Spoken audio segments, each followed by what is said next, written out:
بابا رسالت مآب علیہ السلام کا ذکر خیر کریں، جلوس آپ نکالتے ہیں تو آپ کہہ دیں یہ ہماری روایت ہے، اس کو دین نہیں کہہ سکتے۔ اگر آپ دین کہتے ہیں تو آپ ہمیں قرآن اور حدیث سے دکھا دیں کہ صحابہ نے جلوس کو نکالا ہو، حضور نے اس کا حکم کیا ہو۔ جب دین ہے ہی نہیں تو تمہارے رسم و رواج ہو سکتے ہیں، آپ نکالیں، کوئی ایشو نہیں ہے، لیکن اگر آپ اس کو دین کا حصہ بنائیں گے تو اس جلوس کے لیے دلیل چاہیے۔ رسول اللہ کے دور میں 63 مرتبہ ربیع الاول آیا، جلوس کوئی نہیں ہے۔ ابو بکر، عمر، عثمان، علی، طلحہ، زبیر، سعد، سعید، عبد الرحمن بن عوف، معاویہ بن ابی سفیان، امام مالک، امام شافعی، امام احمد، امام ابو حنیفہ، شیخ عبد القادر جیلانی، حضرت داتا علی حجویری رحمہم اللہ، ان سب کے ادوار میں آیا ربیع الاول، کوئی جلوس نہیں نکلا۔ ان سب پہ کیا فتویٰ ہے؟ تو جس طرف یہ بزرگ ہیں اس طرف سے یہ فقیر بھی ہیں،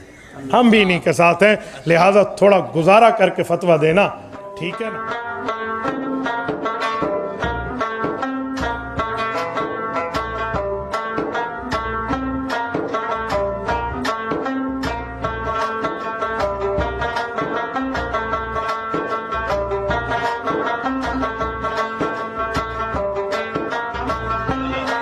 کا کرم اور فضل ہے کہ اللہ تعالیٰ نے خیر خیریت کے ساتھ اور عافیت کے ساتھ ہمارا یہ معاملہ پورا کرا دیا۔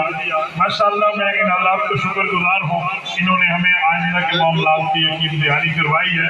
ہمارا کوئی اپنی انتظامیہ اور اپنی پولیس سے کوئی لڑائی اور دشمنی کا معاملہ نہیں ہے، وہ گلے شکوے کی بات ہوتی ہے، وہ آپ حضرات کے تعاون سے وہ مان لیا گیا ہے، تو انشاءاللہ ہم بھی آئندہ تعاون کریں گے۔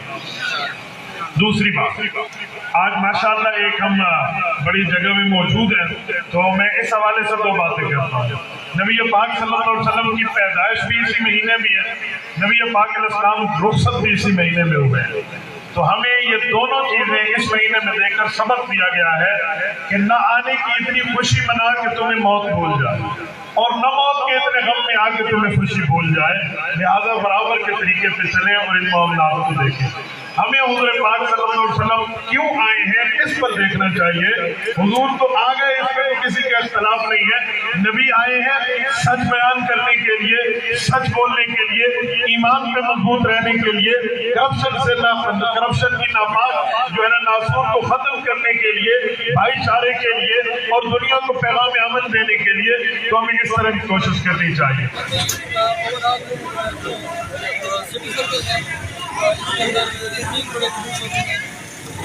ایک جلوس جامعہ موجود ہے، یہ حکمت پارسل اور اللہ کے ساتھ یہ پروگرام مسئلہ ہوگا، اس کی ٹائمنگ جو ہے وہ 1 بجے، اور اسی طرح جو دوسرا بڑا جلوس ہے وہ جو ہے تاج مدرسے سے اسٹارٹ ہوا ہے، وہ بھی ہو چکا ہے اور اپنی منزل کی طرف روان ہے۔ وہ جلوس جو ہے وہ لیاقت پارک کے اندر 1-1.5 بجے جا کے ہوگا۔ تیسرا جو جلوس ہے وہ بریالی سائڈ پہ ہے، وہاں پہ بھی ہماری پلاننگ ہے، اور انشاءاللہ ہماری پوری کوشش ہے کہ جتنے بھی ہمارے جلوس ہیں وہ سارے